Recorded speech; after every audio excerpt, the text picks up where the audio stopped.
ये 25 वर्ष हम सब के लिए और देश के प्रत्येक नागरिक के लिए कर्तव्य की पराकाष्ठा करके दिखाने के, ये हमारे सामने युग निर्माण का अवसर है और हमें इस अवसर के लिए 100% सामर्थ्य के साथ हर क्षण कार्य करना है। हमें 2047 तक ऐसे राष्ट्र का निर्माण करना है जो अतीत के गौरव से जुड़ा हो और जिसमें आधुनिकता का हर स्वर्णिम अध्याय हो। हमें ऐसा भारत बनाना है जो आत्मनिर्भर हो,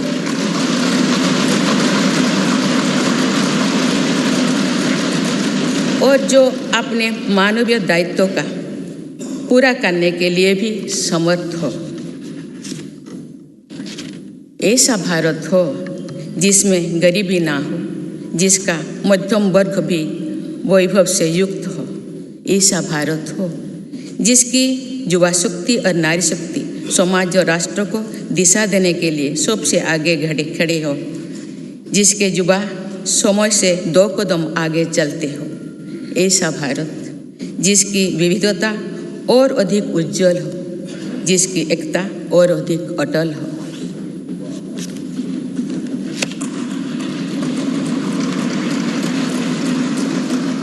दो 2047 में देश जब इस सच्चाई को जीवंत करेगा तो निश्चित रूप से उस भव्य निर्माण की नींव का अवलोकन और आकलन भी करेगा। तो आज़ादी के अमृतकाल की इस प्रथम बेला को एक अलग आस्था के साथ देखा जाएगा। इसीलिए आज अमृतकाल का ये समय, ये कालखंड बहुत महत्वपूर्ण हो गया है।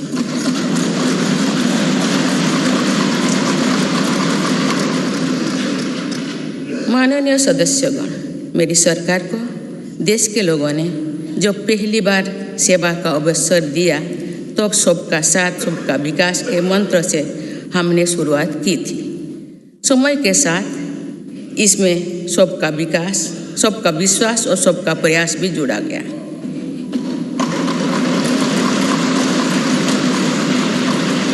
यही मंत्र आज विकसित भारत के निर्माण की प्रेरणा बन चुका है। विकास के ये कर्तव्य पथ पर चलते हुए मेरी सरकार को कुछ ही महीने में 9 वर्ष पूरी हो जाएगी।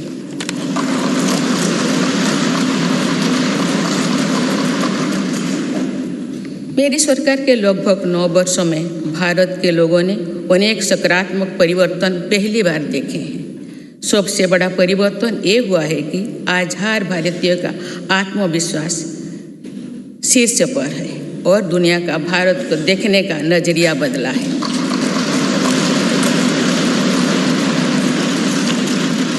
जो भारत को भी अपनी अधिकांश समस्याओं के समाधान के लिए दूसरों पर निर्भर था, वही आज दुनिया की समस्याओं के समाधान का माध्यम बन रहा है। जिन मूल सुविधाओं के लिए देश की एक बड़ी आबादी ने दशकों तक इंतजार किया, वे इन वर्षों में उसे मिली है।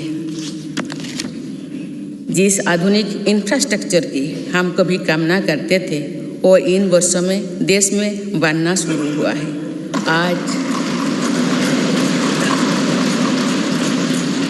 आज भारत में ऐसा डिजिटल नेटवर्क तैयार हुआ है जिससे विकसित देशों में प्रेरणा ले रही है।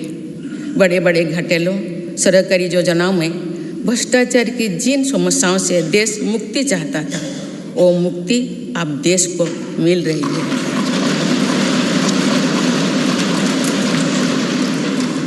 पॉलिसी पैरालिसिस के चर्चा से बाहर आकर आज देश की पहचान तेज विकास और दूरगामी दृष्टि से के लिए गए फैसलों के लिए भी जाने जाते हैं।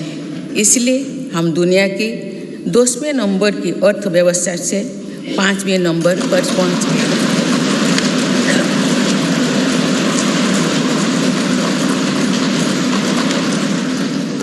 यही वो नींव है जो आने वाले 25 साल में विकसित भारत के निर्माण के आत्मविश्वास को बुलंद करेगी।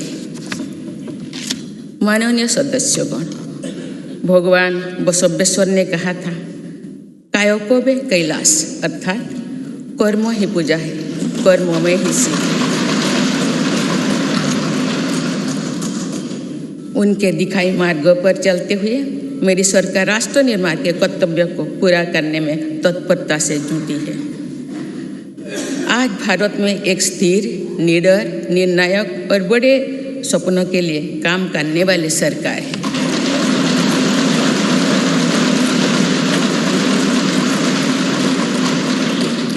आज भारत में ईमानदार का सम्मान करने वाली सरकार है। आज भारत में गरीबी को स्थायी समाधान और उनके स्थायी सशक्तिकरण के लिए काम करने वाली सरकार है। आज भारत में अभूतपूर्व स्पीड और स्केल पर काम करने वाली सरकार है। आज भारत में इनोवेशन और टेक्नोलॉजी के माध्यम से जन कल्याण को सर्वोपरि रखने वाली सरकार है। आज भारत में महिलाओं के सामने से हार बाधा को दूर करने वाली सरकार है। आज भारत में प्रगति के साथ ही प्रकृति का भी संरक्षण करने वाली सरकार है। आज भारत में विरासत के संरक्षण के साथ ही आधुनिकता को बढ़ावा देने वाली सरकार है। आज भारत में अपनी वैश्विक भूमिका को लेकर आत्मविश्वास से आगे बढ़ने वाली सरकार है। माननीय सदस्यगण, मैं आज इस सत्र के माध्यम से देशवासियों का आभार व्यक्त करती हूँ कि उन्होंने लगातार 2 बार एक स्थिर सरकार को चुना है। मेरी सरकार ने देश हित को सदैव सर्वोपरि रखा। नीति रणनीति में संपूर्ण परिवर्तन की इच्छा शक्ति दिखाई।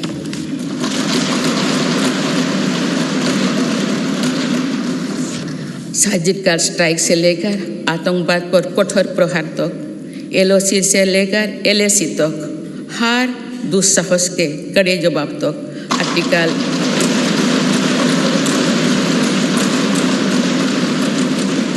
आर्टिकल 370 को हटाने से लेकर 3 तलाक तक मेरी सरकार की पहचान एक निर्णायक सरकार की रही है।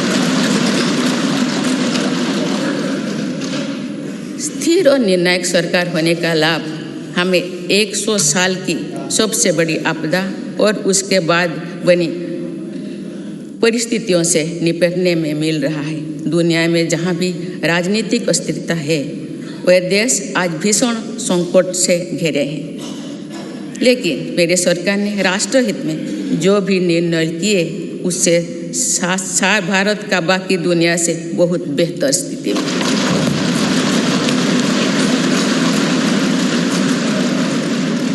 माननीय सदस्यगण, मेरी सरकार का स्पष्ट मत है कि भ्रष्टाचार लोकतंत्र का और सामाजिक न्याय का सबसे बड़ा दुश्मन है। इसलिए बीते वर्ष से भ्रष्टाचार के विरुद्ध निरंतर लड़ाई चल रही है। हमने सुनिश्चित किया है कि व्यवस्था में ईमानदार का सम्मान होगा। भ्रष्टाचारियों के लिए समाज में किसी भी प्रकार की सहानुभूति ना हो, इसके लिए सामाजिक चेतना भी देश में बढ़ रही है। बीते वर्षों में भ्रष्टाचार मुक्त इकोसिस्टम बनाने की दिशा में बेनामी संपत्ति अधिनियम को नोटिफाई किया गया है। आर्थिक अपराध कर फरार हुए अपराधियों की संपत्ति जब्त करने के लिए फजिटिव इकोनॉमिक ऑफेंडर्स एक्ट पारित किया गया है। सरकारी कामों में पक्षपात और भ्रष्टाचार के चलन को भी खत्म करने के लिए प्रभावी सिस्टम बनाया गया है।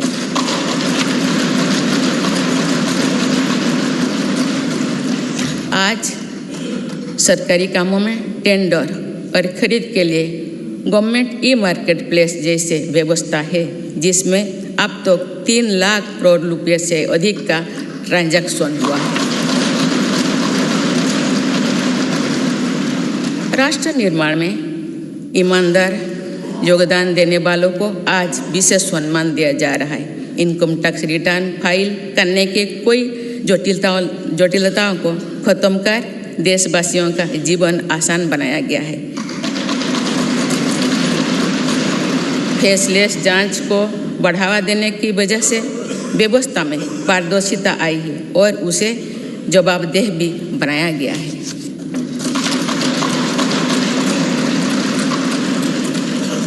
पहले टैक्स रिफंड के लिए लंबा इंतजार करना पड़ता था। आज ITR भरने के कुछ ही दिनों के भीतर रिफंड मिल जाता है। आज GST से पारदर्शिता के साथ साथ करदाताओं की गरिमा भी सुनिश्चित हो रही है। जनधन, आधार, मोबाइल से कुछ फर्ज लाभार्थियों को हटाने से लेकर one nation one ration card तक एक बहुत बड़ा स्थायी सुधार हमने किया।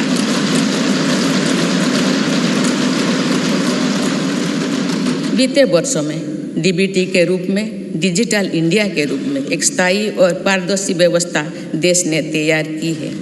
आज 300 से ज़्यादा योजनाओं का पैसा सीधे लाभार्थियों के बैंक खाते तक पहुंच रहा है।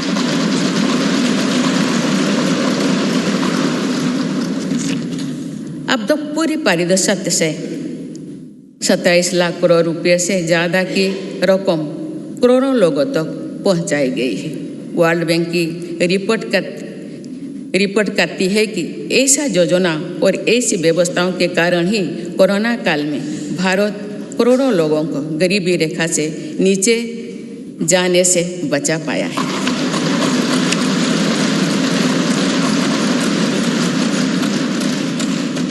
जब भ्रष्टाचार रुकता है और टैक्स की पाई का सदुपयोग होता है तो भारत टैक्स पेयर को भी गर्व होता है।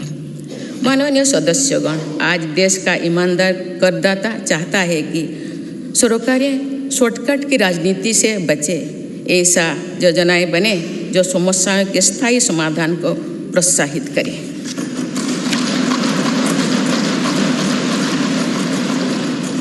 जिनसे सामान्य जीवन का सशक्तिकरण हो। इसलिए मेरी सरकार ने वर्तमान चुनौतियों से निपटने के साथ ही देशवासियों के दीर्घकालीन सशक्तिकरण पर बल दिया है। गरीबी हटाओ आप केवल नारा नहीं रह गया है, आप मेरी सरकार द्वारा गरीब की चिंताओं का स्थायी समाधान करते हुए उसे सशक्त बनाने के काम किया जा रहा है।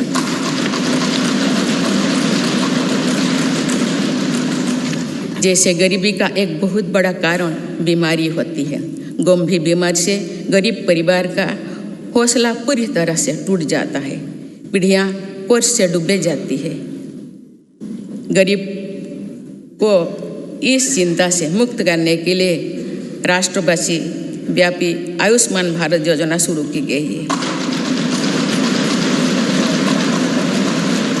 इसके तहत 50 करोड़ से अधिक देशवासियों के लिए मुफ्त इलाज की सुविधा दी गई। आयुष्मान भारत योजना ने देश के करोड़ों गरीबों को और गरीब होने से बचाया है। अनेक गरीब उनके 80,000 करोड़ रुपया खर्च होने से बचाए हैं। आज देश भर में करीब 9,000 जनऔषधि केंद्र में बहुत कम कीमत में दवाई उपलब्ध कराए जा रहे हैं। इससे बीते वर्षों में गरीबी के करीब 20,000 करोड़ रुपया बचे हैं। यानी सिर्फ आयुष्मान भारत और जनऔषधि परियोजना से ही देशवासियों को 1 लाख करोड़ रुपया की मदद हुई।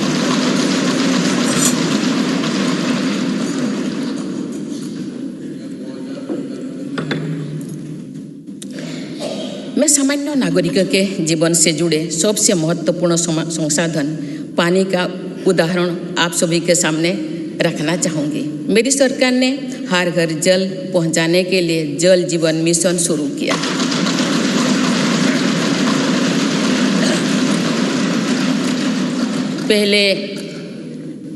उसके पहले तक 7 दशकों में देश में करीब 3.25 करोड़ घरों तक ही पानी का कनेक्शन पहुंचा था, लेकिन जल जीवन मिशन के तहत इन 3 वर्षों में से करीब 11 करोड़ परिवार पाइप वाटर सप्लाई से जुड़ चुके हैं। इसका सबसे ज़्यादा लाभ गरीब परिवार को ही मिल रहा है। उसकी चिंता का स्थायी समाधान हो रहा है। बीते वर्षों में सरकार ने 3.5 करोड़ से अधिक गरीब परिवारों को पक्का घर बनाकर दिया है। जब घर मिलता है तो नया आत्मविश्वास आता है। इससे उस परिवार का वर्तमान तो सुधरता ही है, उस घर में जो संतान बड़े होते हैं उसके आत्मविश्वास में भी वृद्धि होती है। सरकार ने टॉयलेट, बिजली, पानी, गैस ऐसे हर मूल सुविधा की चिंता से गरीब को मुक्त करने का प्रयास किया है। इससे देश की जनता को भी ये विश्वास हुआ है कि सरकार योजना और सरकारी लाभ वास्तव में जमीन पर पहुंचा है और भारत जैसे विशाल देश में भी 100% कवरेज यानी सैचुरेशन संभव है। हमारी ग्रंथों में लिखा है, अयं निज परोवेति गणना लघुचेतसम, यानी ये अपना है, ये पराया है। ऐसी सोच सही नहीं होती। मेरी सरकार ने बिना किसी भेदभाव के हर वर्ग के लिए काम किया है। बीते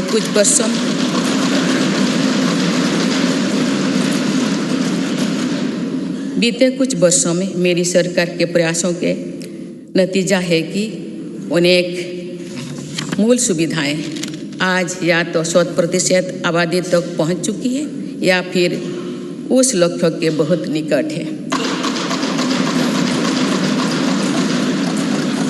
मेरी सरकार हर योजना में 100% सैचुरेशन के साथ ही अंत्योदय के प्रति भी पूरी निष्ठा से काम कर रही है। हमारी कोशिश है कि योजनाओं का लाभ सही और सभी लाभार्थियों को मिले, कोई भी सरकार की योजना के लाभ से वंचित ना हो। माननीय सदस्यगण, हमने देखा है कि कोरोना काल के दौरान दुनिया भर में किस तरह गरीब के लिए गुजारा मुश्किल हो गया था, लेकिन भारत उन देशों में से एक है जिसने गरीब का जीवन बचाने का सर्वोच्च प्राथमिकता दी।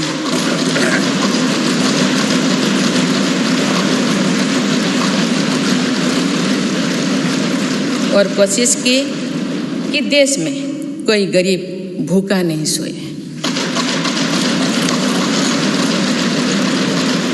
मुझे खुशी है कि मेरी सरकार ने पीएम गरीब कल्याण अन्न योजना को नई परिस्थितियों के अनुसार आगे भी चलाने का निर्णय लिया है।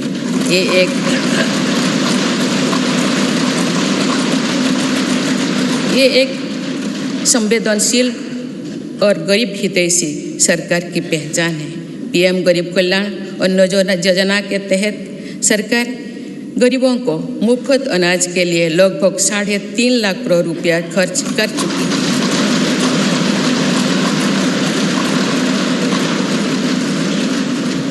आज इस योजना की प्रशंसा पूरे विश्व में हो रही है। इस प्रशंसा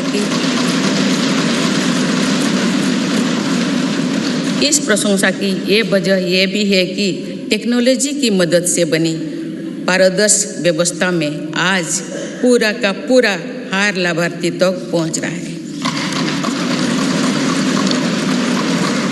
माननीय सदस्यगण, हमारे देश में ऐसे अनेक वर्ग तथा ऐसे अनेक क्षेत्र हैं जिनकी उम्मीदों और आवश्यकताओं पर समुचित ध्यान देकर ही समग्र विकास की परिकल्पना की पूरा की जा सकती है।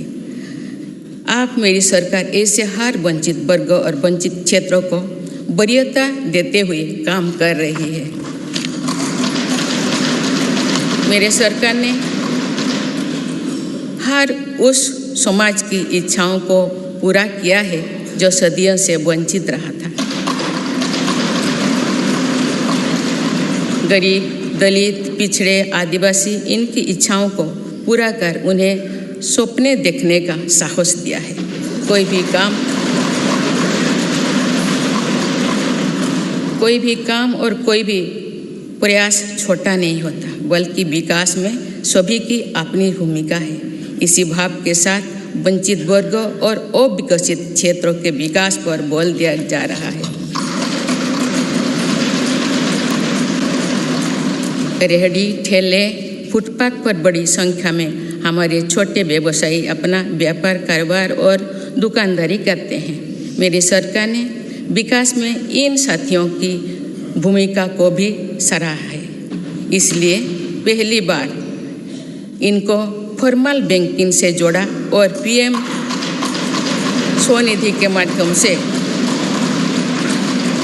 सस्ते और बिना गारंटी के ऋण की व्यवस्था की।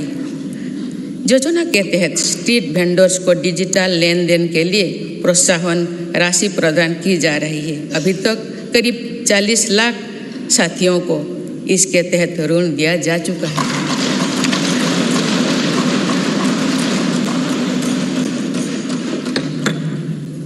मेरी सरकार की प्राथमिकता में देश के 11 करोड़ छोटे किसान भी है। ये छोटे किसान दशकों से सरकार की प्राथमिकता से वंचित रहे थे। अब इन्हें सशक्त और समृद्ध करने के लिए हर तरह की कोशिश की जा रही है। पीएम किसान सम्मान निधि के तहत इन छोटे किसानों को 2 लाख करोड़ रुपये से अधिक की मदद दी गई।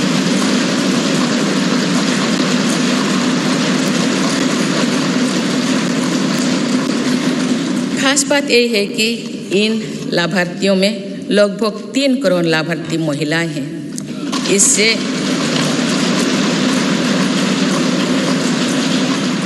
इससे अभी तक लगभग 54,000 करोड़ रुपया महिला किसानों को मिल चुकी है। इसी तरह छोटे किसानों के लिए फसल बीमा, सॉइल हेल्थ कार्ड, किसान क्रेडिट कार्ड, केसीसी की कवरेज बढ़ाने के साथ ही हमारी सरकार ने पहली बार पशुपालकों और मछुआरों को भी किसान क्रेडिट कार्ड की सुविधा से जोड़ा। किसानों के सामर्थ्य को बढ़ाने के लिए एफपीओ यानी फार्मर प्रोड्यूसर ऑर्गेनाइजेशंस की स्थापना से लेकर फसलों के एमएसपी में वृद्धि करते हुए मेरी सरकार छोटे किसानों के साथ मजबूती से खड़ी है।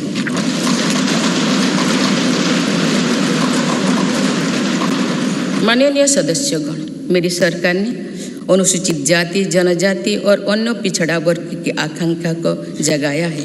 ये वही वर्ग है जो विकास के लाभ से सबसे अधिक वंचित था। अब जब मूल सुविधाएं इस वर्ग तक पहुंच रही है, तो ये लोग नए सपने देखने में सक्षम हो पा रहे हैं।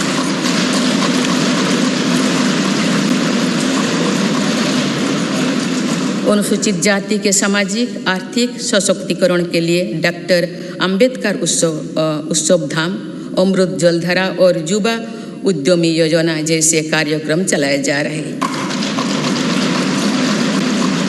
आदिवासी गौरव के लिए तो मेरी सरकार ने अभूतपूर्व फैसला किए हैं। पहली बार देश ने भगवान बिरसा मुंडा के जन्म दिवस को जनजातीय गौरव दिवस के रूप में मनाना शुरू किया।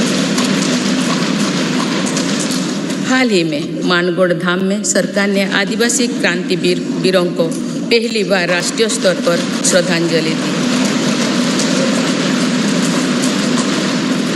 आज 36,000 से अधिक आदिवासी बाहुल्य वाले गांवों को प्रधानमंत्री आदि आदर्श ग्राम योजना के तहत विकसित किया जा रहा है। आज देश में 400 से अधिक एकलव्य मॉडल स्कूल आदिवासी क्षेत्रों में खुल चुके हैं। देश भर में 3,000 से अधिक वन धन विकास केंद्र आजीविका के लिए साधन बने हैं। मेरी सरकार ने राष्ट्रीय पिछड़ा वर्ग आयोग को संवैधानिक दर्जा देकर ओबीसी के वेलफेयर के लिए हमारी प्रतिबद्धता को स्पष्ट किया है। बंजारा, घुमंतु, अर्ध घुमंतु समुदाय के लिए भी पहली बार वेलफेयर एंड डेवलपमेंट बोर्ड का गठन किया गया है। माननीय सदस्यगण, देश में 100 से अधिक जिले ऐसे थे जो विकास के अनेक पैमानों से पीछे रह गए थे। सरकार ने इन जिलों को आकांक्षी जिले एस्पिरेशनल डिस्ट्रिक्ट घोषित कर इनके विकास पर ध्यान दिया। आज ये जिले देश के दूसरे जिले से बराबरी की ओर बढ़ रही हैं।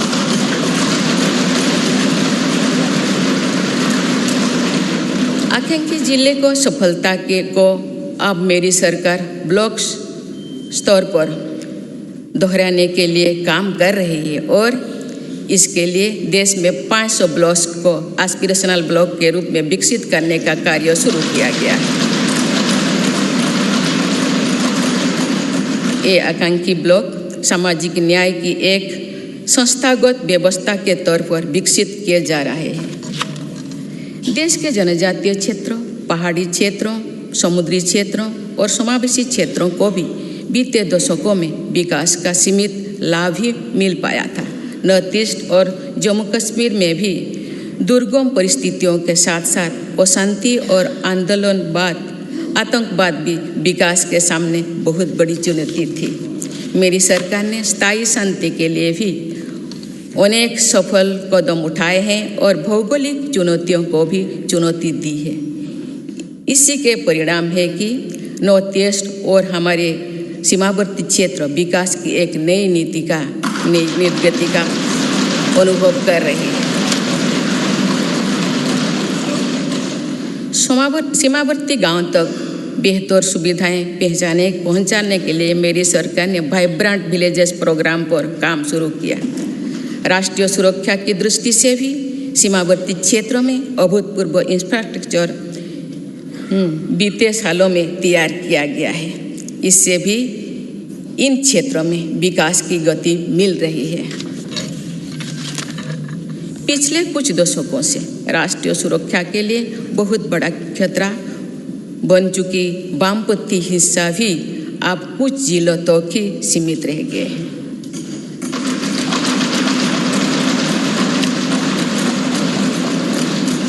माननीय सदस्यगण, मेरी सरकार की एक बहुत बड़ी उपलब्धि महिला सशक्तिकरण की रही है।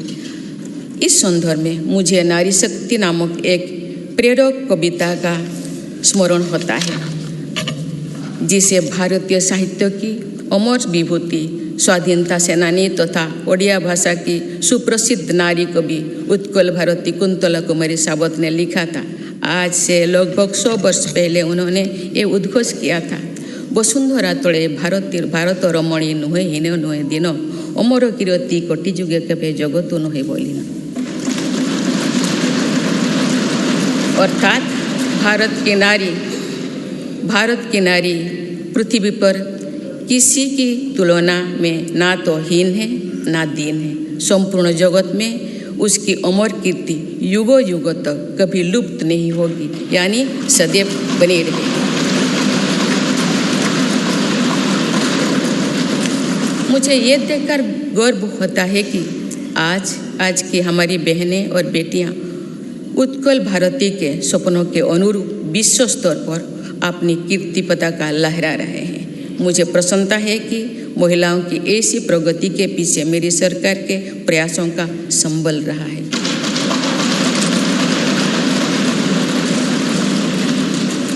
मेरी सरकार द्वारा जितने भी कल्याणकारी योजनाएं शुरू की गई है, उनके केंद्रों में महिलाओं का जीवन आसान बनाना, महिलाओं को स्वरोजगार के नए अवसर देना और महिला सशक्तिकरण रहा है।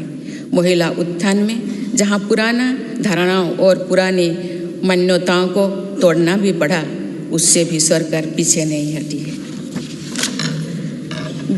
बेटी बचाओ बेटी पढ़ाओ अभियान की सफलता आज हम देख रहे हैं। सरकार के प्रयासों से समाज में जो चेतना आई, उससे बेटियों की संख्या में निरंतर वृद्धि हो रही है।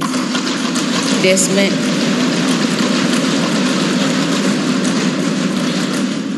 में पहली बार पुरुषों की तुलना में महिलाओं की संख्या अधिक हुई है एवं महिलाओं का स्वास्थ्य भी पहले के मुकाबले और बेहतर हुआ है। प्रधानमंत्री सुरक्षित मातृत्व अभियान हो या फिर प्रधानमंत्री मातृवंदना योजना, इनमें माँ और बच्चे दोनों की जीवन को बचाने में हम सफल रहे हैं। आयुष्मान भारत योजना की भी लगभग 50% लाभार्थी महिलाओं ही है। माननीय सदस्यगण, मेरी सरकार बेटियों की पढ़ाई से लेकर उनके कैरियर तक हर बाधा को दूर करने का प्रयास कर रही है। देश के सरकारी स्कूलों में बेटियों के लिए अलग टॉयलेट का निर्माण हो या फिर सैनिटरी पैड से जुड़ी योजना, इससे बेटियों के ड्रॉप आउट रेट भी बहुत कम आई। स्वच्छ भारत अभियान से महिलाओं की गरिमा तो बढ़ी ही है, इससे एक सुरक्षित माहौल भी उन्हें मिला है। सुकन्या सुजला समृद्धि योजना से देश भर की करोड़ों बेटियां के बेहतर भविष्य के लिए पहली बार सेविंग अकाउंट खुली है। नई राष्ट्रीय शिक्षा नीति में भी बेटियां की शिक्षा के लिए अनेक महत्वपूर्ण कदम उठाई गई है।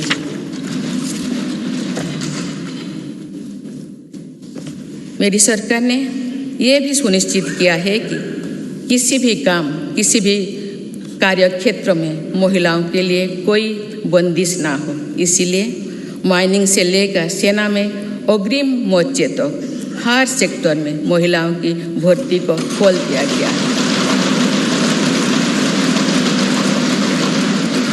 सैनिक स्कूलों से लेकर मिलिट्री ट्रेनिंग स्कूलों तक में अब हमारी बेटियां पढ़ाई और ट्रेनिंग कर रही है।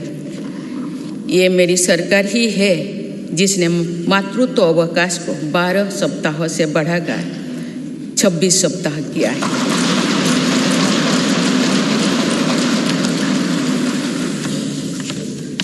मुद्रा योजना की लगभग 70% लाभार्थी महिला उद्यमी ही है।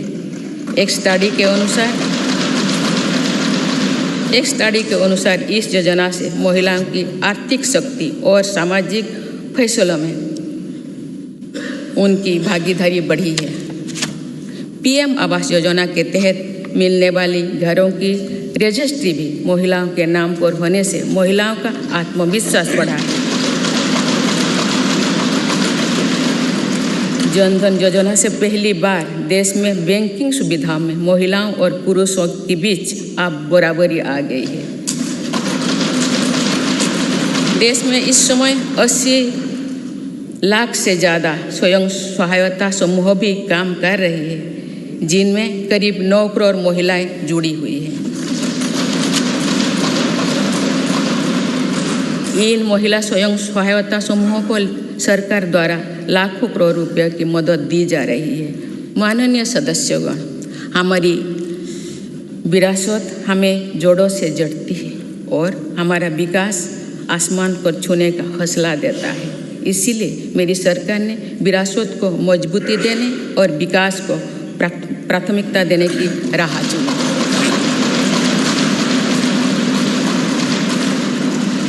आज एक तरफ देश में अयोध्या धाम का निर्माण हो रहा है, तो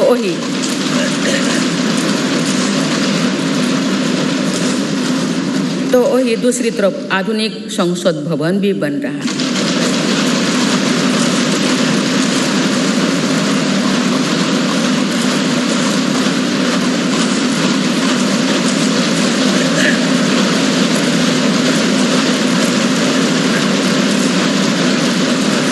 एक तरफ हमने केदारनाथ धाम, काशी विश्वनाथ धाम और महाकाल महालोक का निर्माण किया, तो वही हर जिलों में हमारी सरकार मेडिकल कॉलेज भी बनवा रही है।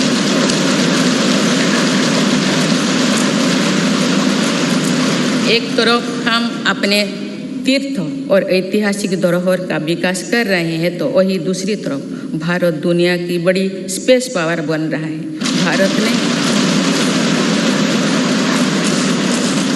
भारत ने पहला प्राइवेट सैटेलाइट भी लॉन्च किया है। एक तरफ हम आदि शंकराचार्य भगवान बसवेश्वर, तिरुवल्लुवर, गुरु नानक देव जैसे संतों के दिखाए रास्ते पर आगे बढ़ रहे हैं, वहीं दूसरी तरफ आज भारत हाईटेक नॉलेज का हब भी बनता जा रहा है।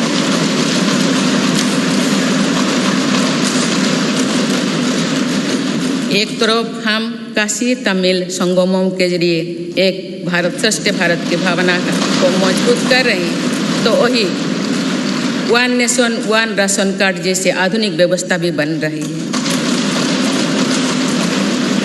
डिजिटल इंडिया और 5G टेक्नोलॉजी में भारत के सामर्थ्य का लोहा आज पूरी दुनिया में मान्य है।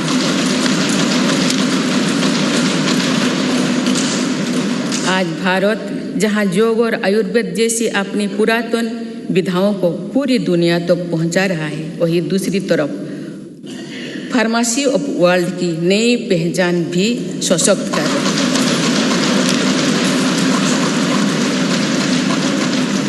आज भारत प्राकृतिक खेती को मिलेट्स की अपनी परंपरा फसलों को प्रोत्साहित कर रहा है, वही नानो यूरिया जैसी आधुनिक टेक्नोलॉजी का भी विकास किया है को मजबूत कर रहे हैं, तो वही one nation one ration card जैसे आधुनिक व्यवस्था भी बन रही है। डिजिटल इंडिया और 5G टेक्नोलॉजी में भारत के सामर्थ्य का लोहा आज पूरी दुनिया में मान्य है।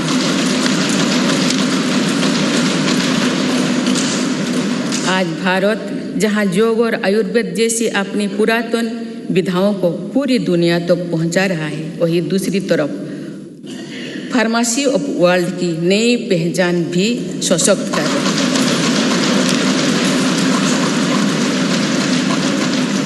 आज भारत प्राकृतिक खेती को मिलेट्स की अपनी परंपरा फसलों को प्रोत्साहित कर रहा है, वही नानो यूरिया जैसी आधुनिक टेक्नोलॉजी का भी विकास किया है।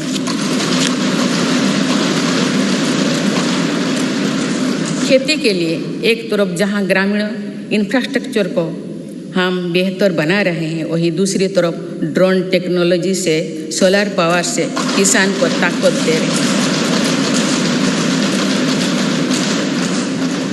शहरों में जहां स्मार्ट सुविधाओं के विकास पर बल दिया जा रहा है, वहीं स्वामित्व योजना में पहली बार गांव के घरों को की ड्रोन से मैपिंग की जा रही है। आज़ादी के अमृत महोत्सव पर जहां आज हर जिले में 75 अमृत सरोवर बनाया जा रहा है, तो वही सैकड़ों आधुनिक वंदे भारत ट्रेनें भी लॉन्च किया जा रहा है। एक और हमारे व्यापार की परंपरागत ताकत नदी जल मार्ग और बंदरगांव को भी आधुनिक बनाया जा रहा है, तो मल्टी मॉडल कनेक्टिविटी और लॉजिस्टिक पार्क का नेटवर्क भी तैयार हो रही है।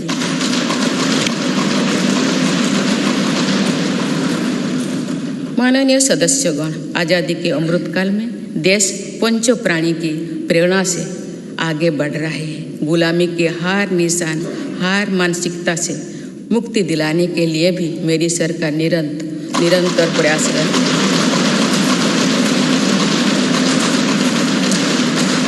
जो कभी राजपथ था वो अब कर्तव्य पथ बन चुका है। आज कर्तव्य पथ पर नेताजी सुभाष चंद्र बोस की प्रतिमा हर भारतीय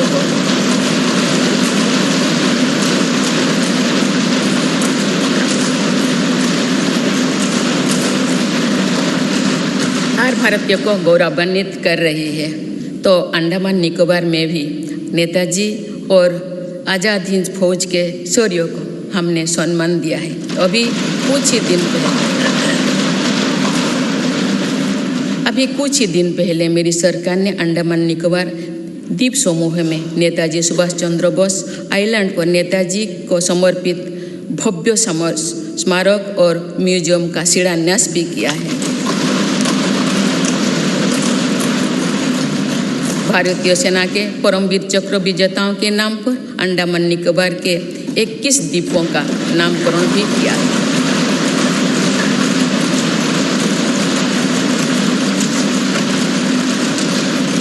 एक तरफ नेशनल वॉर मेमोरियल आज राष्ट्रीय शौर्य का प्रतीक बन गया है, तो वही हमारी नौसेना को भी आप छत्रपति वीर शिवाजी महाराज का दिया प्रतीक मेल किया।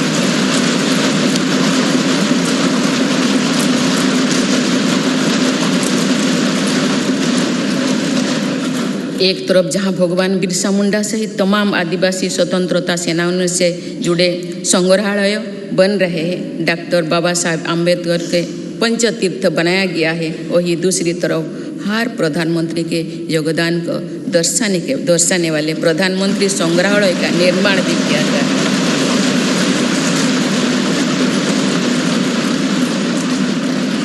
देश में प्रथम वीर बाल दिवस को भी पूरे गर्व और श्रद्धा के से मनाया गया। इतिहास की पीड़ाओं और उनके साथ जुड़े शिक्षाओं को जागरूक रखने के लिए देश में विभाजन विभीषिका स्मृति दिवस की शुरुआत भी मेरी सरकार ने की।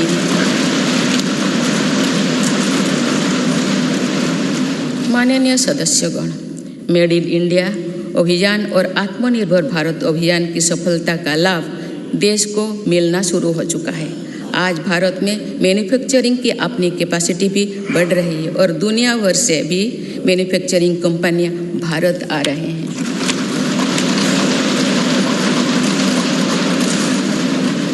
आज हम भारत में ही सेमीकंडक्टर चिप से लेकर हवाई जहाज के निर्माण तक के लिए प्रयास शुरू कर चुके हैं। ऐसे ही प्रयासों का परिणाम है कि भारत में बने सामान का निर्यात लगातार बढ़ रहा है। कुछ वर्ष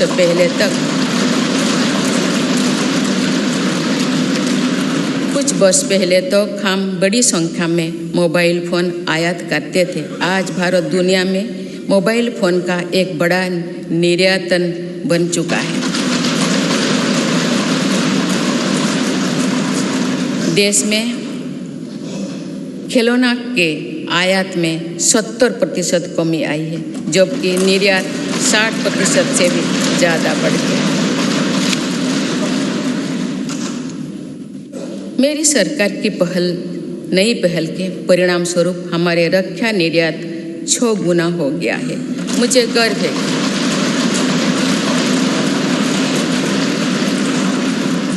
गर्व है कि हमारी सेना में आज INS विक्रांत के रूप में पहला स्वदेशी एयरक्राफ्ट कैरियर भी शामिल हुआ है।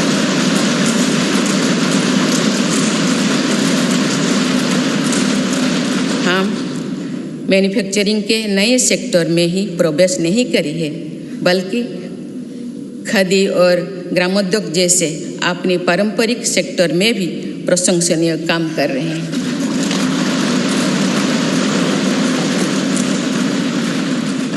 ये हम सभी के लिए खुशी की बात है कि आज़ादी के अमृत महोत्सव के दौरान देश के खादी और ग्रामीण उद्योग का टर्नओवर 1 लाख करोड़ रुपये से अधिक का हो चुका है।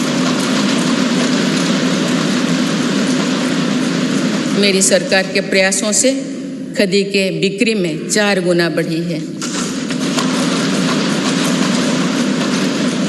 माननीय सदस्यगण, मेरी सरकार ने इनोवेशन और एंटरप्रेन्योरशिप पर निरंतर अभूतपूर्व बल दिया है।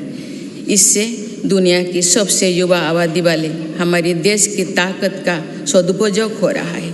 आज हमारे युवा अपने इनोवेशन की ताकत दुनिया को दिखा रहे हैं।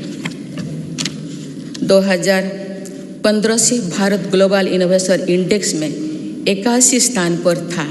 अब हम 40वें स्थान पर पहुंच गए।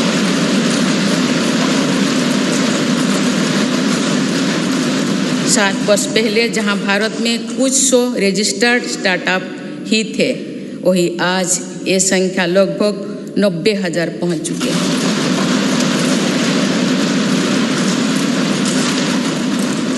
आज के युग में हमारी सेनाओं का भी युवा शक्ति में समृद्ध होना, युद्ध शक्ति में निपुण होना, टेक्नोलॉजी की पावर से लेस रहना बहुत अहम है।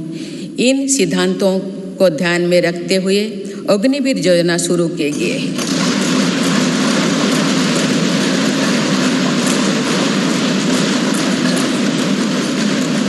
इससे देश की युवा शक्ति को सेनाओं के माध्यम से राष्ट्र की सेवा का अधिकतम अवसर मिलेगा। मेरी सरकार देश के युवाओं की शक्ति को खेलों के जरिए भी देश के सम्मान से जोड़ रही है। हमारे खिलाड़ियों ने कॉमनवेल्थ गेम्स से लेकर ओलंपिक और पैरा गेम्स से अभूतपूर्व प्रदर्शन कर ये साबित किया है कि उनकी प्रतिभा किसी से भी कम नहीं।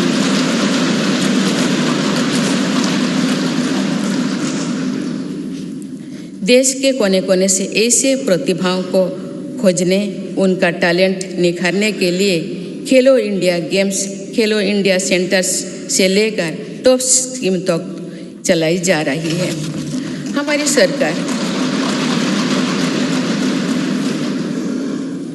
हमारी सरकार दिव्यांग कल्याण को लेकर भी पूरी तरह संवेदनशील है। देश में एक साइन लैंग्वेज और सुगम्य भारत अभियान ने दिव्यांग युवकों को बहुत मदद दी है। माननीय सदस्यगण, बीते दशकों में हमने भारत के इंफ्रास्ट्रक्चर के निर्माण में दो बड़ी चुनौतियां देखी है। एक, इंफ्रास्ट्रक्चर के बड़े प्रोजेक्ट समय पर पूरी नहीं हो पाते थे। दूसरा, अलग अलग विभाग, अलग अलग सरकारें अपनी अपनी सुविधा से काम करती थी। इससे सरकारी संसाधनों का दुरुपयोग भी होता था, समय भी अधिक लगता था और सामान्य जन को भी असुविधा होती थी। मेरी सरकार ने पीएम गति शक्ति नेशनल मास्टर प्लान बनाकर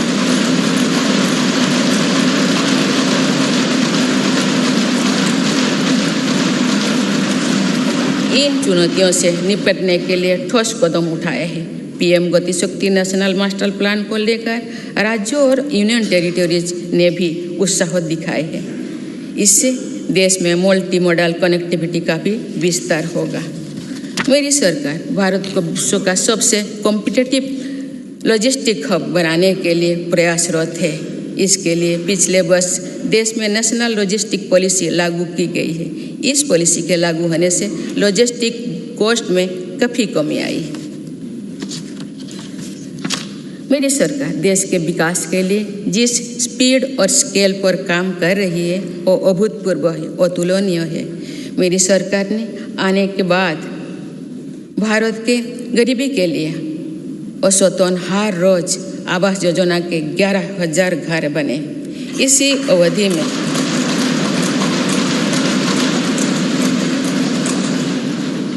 अवधि में भारत में हर रोज औसतन 2.5 लाख लोग ब्रॉडबैंड कनेक्शन से जुड़े। हर रोज 55,000 से ज़्यादा गैस कनेक्शन दिए गए। मुद्रा योजना के तहत हर रोज 700 करोड़ रुपये से ज़्यादा का लोन दिया गया। बीते 8-9 वर्षों में भारत में लगभग हर महीने एक मेडिकल कॉलेज बना है। इस दौरान देश में हर दिन में 2 कॉलेज की स्थापना हुई है। हर सप्ताह एक यूनिवर्सिटी बनी है।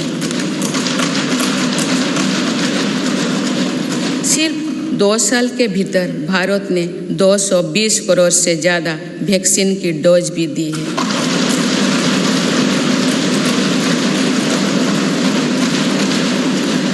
सोशल इंफ्रास्ट्रक्चर की बात करें तो साल 2004 से 2014 के बीच देश में जहां 145 मेडिकल कॉलेज खुले थे, वही मेरी सरकार ने 2014 में 2022 तक 14 से 2022 तक 260 से अधिक मेडिकल कॉलेज खोले थे।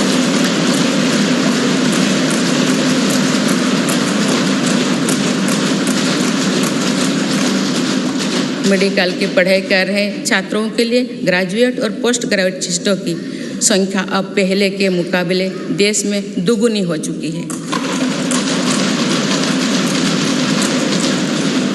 2014 से पहले जहां देश में कुल लगभग 725 विश्वविद्यालय थे, वही बीते केवल 8 वर्षों में 300 से अधिक नए विश्वविद्यालय बने। इसी दौरान देश में 5,000 से अधिक कॉलेज भी खोले गए हैं। इसी प्रकार फिजिकल इंफ्रास्ट्रक्चर में तो देश में कई नए रिकॉर्ड बने हैं। प्रधानमंत्री ग्राम सड़क योजना में 2013-14 तक देश में करीब 3,81,000 किलोमीटर सड़कें बनी थी, जबकि 2021-22 तक ग्रामीण सड़कों का ये नेटवर्क 7 लाख किलोमीटर से भी ज़्यादा हो गया।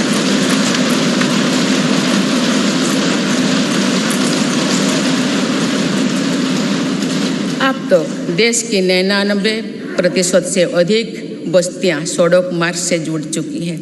वर्ल्ड बैंक सहित अनेक संस्थाओं की स्टडी के अनुसार ग्रामीण सड़कों से गांव में रोजगार, खेती, शिक्षा और स्वास्थ्य पर बहुत सकारात्मक असर पड़ा।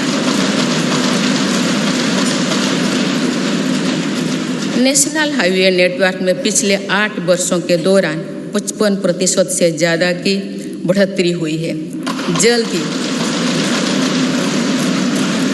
जल्द ही भारतमाला प्रोजेक्ट के तहत देश के 550 से ज़्यादा जिले हाईवे से जुड़ जाएंगे और अर्थव्यवस्था को गति देने वाले कॉरिडोर्स की संख्या 6 से बढ़कर 50 होने वाली है। इसी तरह देश के एविएशन सेक्टर भी तेज़ी से आगे बढ़ रहा है। साल 2014 तक जहां देश में एयरपोर्ट्स की संख्या 74 थी, वो अब बढ़कर 147 हो गई।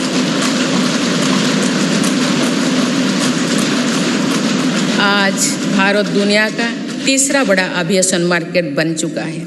इसमें उड़ान योजना की भी बहुत बड़ी भूमिका है। भारतीय रेलवे अपने आधुनिक अवतार में सामने आ रही है और देश के रेलवे मैप में अनेक दुर्गम क्षेत्रों भी जुड़ रहा है। वंदे भारत एक्सप्रेस के रूप में एक आधुनिक और सेमी हाई स्पीड ट्रेन भारतीय रेल का हिस्सा बन चुका है।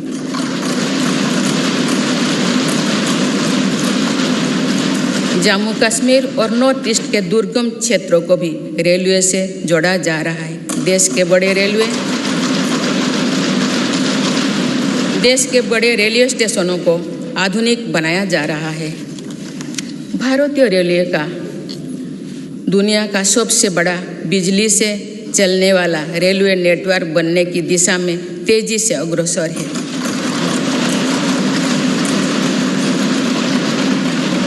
भारतीय रेल को सुरक्षित बनाने के लिए स्वदेशी टेक्निक कोबोज का भी हम तेजी से विस्तार कर रहे हैं। माननीय सदस्यगण, भारत ने उस सोच को भी बदला है जो प्रगति और प्रकृति को परस्पर विरोधी मानती थी। मेरी सरकार ग्रीन ग्रोथ पर ध्यान दे रही है और पूरे विश्व को मिशन लाइफ से जोड़ने पर बल दे रही है। हमारी सरकार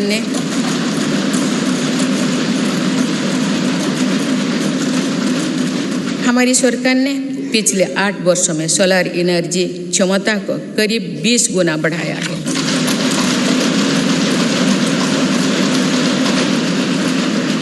आज भारत रिन्यूएबल एनर्जी की क्षमता में विश्व में 4थे स्थान पर है। देश के बिजली उत्पादन की 40% क्षमता नॉन फॉसिल फ्यूल्स में पैदा करने का लक्ष्य देश में 9 वर्षों पहले ही हासिल कर लिया है। ये सफलता वर्ष 2070 तक नेट जीरो के हमारे संकल्प को सशक्त करने वाली है। देश में पेट्रोल में 20% इथेनॉल ब्लेंडिंग के लक्ष्य पर भी तेजी से काम चल रही है। सरकार ने हाल में मिशन हाइड्रोजन को भी स्वीकृति दी है। ये ग्रीन एनर्जी के क्षेत्रों में भारत में लाखों करोड़ रुपए की निवेश को आकर्षित करने वाले हैं। इससे फलस्वरूप ग्रीन एनर्जी को लेकर भी एनर्जी सिक्योरिटी के लिए भी विदेशों में हमारी निर्भरता कम होगी। देश के शहरों में प्रदूषण कम करना भी हमारी बहुत बड़ी प्राथमिकता है। इसीलिए इलेक्ट्रिक मोबिलिटी के लिए बहुत बड़े स्तर पर काम चल रहा है। फेम योजना के तहत राजधानी दिल्ली सहित देश के अनेक शहरों में केंद्र सरकार द्वारा 7,000 से अधिक इलेक्ट्रिक बसें पब्लिक ट्रांसपोर्ट में जोड़ी जा रही है।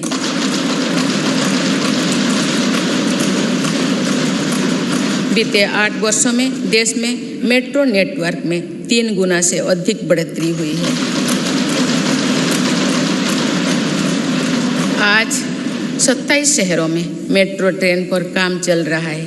इसी प्रकार देश भर में 100 से ज़्यादा नए वाटरवे भी विकसित किए जा रहे हैं। नए वाटरवे से देश में ट्रांसपोर्ट सेक्टर का कायाकल्प करने में मदद करेगी। माननीय सदस्यगण, आज की दुनिया में अनेक चुनौतियों से गुजर रही है। आज की दुनिया अनेक चुनौतियों से गुजर रही है। दशकों पहले बनी अंतर्राष्ट्रीय संस्थाओं की प्रासंगिकता और प्रभाव पर भी प्रश्न उठ रही है।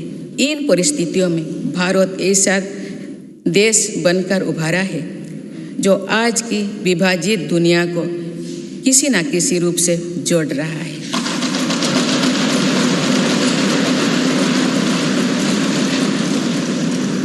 आज भारत उन देशों में से एक है जो ग्लोबल सप्लाई चेन पर विश्वास को फिर से सशक्त कर रहे हैं। इसलिए आज दुनिया भारत की तरफ उम्मीद की नज़र से देख रही है। इस वर्ष भारत G20 जैसे प्रभावी समूह का नेतृत्व कर रहा है।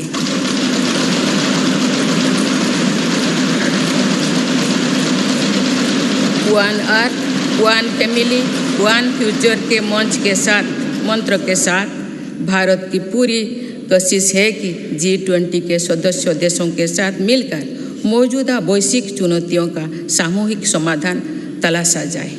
मेरी सरकार इसको सिर्फ एक डिप्लोमेटिक प्रोग्राम तक सीमित नहीं रखना चाहती, बल्कि ये पूरे देश के प्रयास से भारत के सामर्थ्य और संस्कृति को शोकेस करने का अवसर है।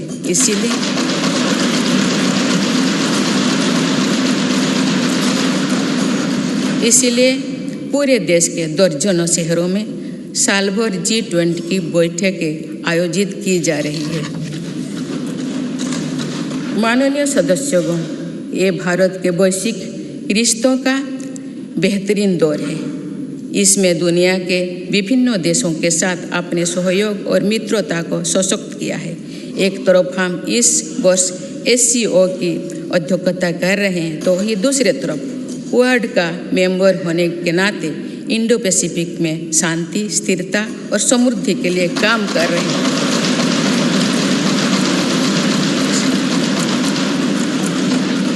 हमने अपने राष्ट्रीय हितों का सर्वोपरि रखते हुए अपने भूमिका का विस्तार किया है। अफगानिस्तान में भूकंप हो या फिर श्रीलंका का संकट, हम सबसे पहले मानवीय सहायता लेकर पहुंचे। भारत को लेकर आज जो सद्भाव है, उसका लाभ हमें अफगानिस्तान और यूक्रेन में पैदा हुए संकट के दौरान भी मिला। संकट में फंसे अपने नागरिकों को हम इन देशों से सुरक्षित लेकर आए। इस दौरान भारत ने कई अन्य देशों के नागरिकों की मदद करके अपना मानवीय स्वरूप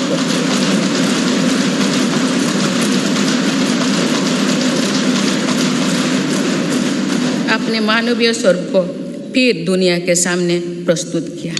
माननीय सदस्यगण, भारत ने आतंकवाद को लेकर जो कड़ा रुख अपनाया है, उसको भी आज दुनिया समझ रहा है।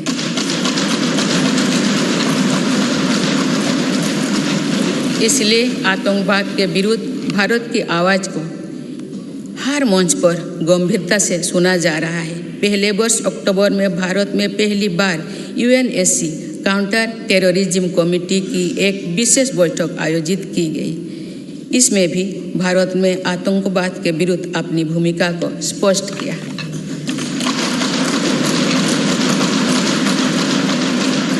साइबर सिक्योरिटी से जुड़ी चिंताओं को भी मेरी सरकार गंभीरता से पूरे विश्व के सामने रख रही है।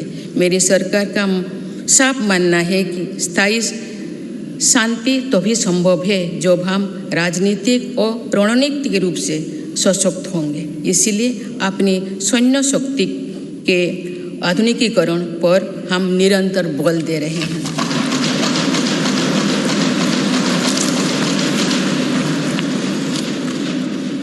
माननीय सदस्यगण, लोकतंत्र की जननी के रूप में भारत की अनंत यात्रा अनंत गौरव से भरी हुई है।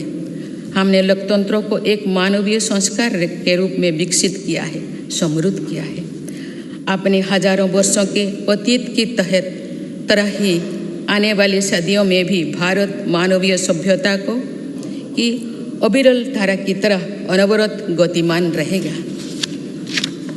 भारत का लोकतंत्र समृद्ध था, सशक्त था और आगे भी सशक्त होता रहेगा। भारत की जीवटता अमर थी, आगे भी अमर रहेगी। भारत का ज्ञान विज्ञान और अध्यात्म सदियों से विश्व का मार्गदर्शन करता रहा है और आने वाली सदियों में भी विश्व की इसी तरह राह दिखाएगा।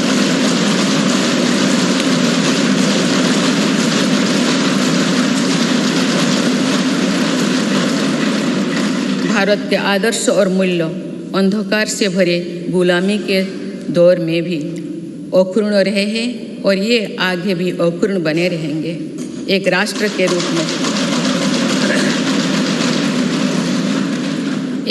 के रूप में भारत की पहचान अतीत में भी अमर थी और भविष्य में भी अमर रहेगी।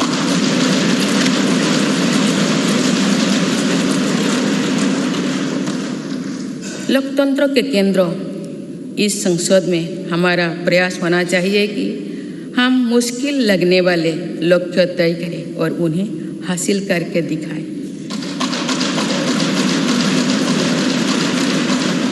जो कल होना है उसे आज पूरा करने की कोशिश करें। जिसे दूसरे कोई आने वाले दिनों में करने के बारे में सोच रहा है उसे हम भारतवासी पहले करके दिखाएं। आइए अपने लोकतंत्र को समृद्ध करते हुए हम उस वेद वाक्यों को आत्मसात करें जिसमें कहा गया है, संगच्छोधो संबोधोधं संबोहो मनांसी जानतम। अर्थात हम सब एक साथ कदम से कदम मिलाकर चले, हमारे संकल्प स्तरों में एकता का प्रवाह हो और हमारे अंतःकरण एक दूसरे से जुड़े।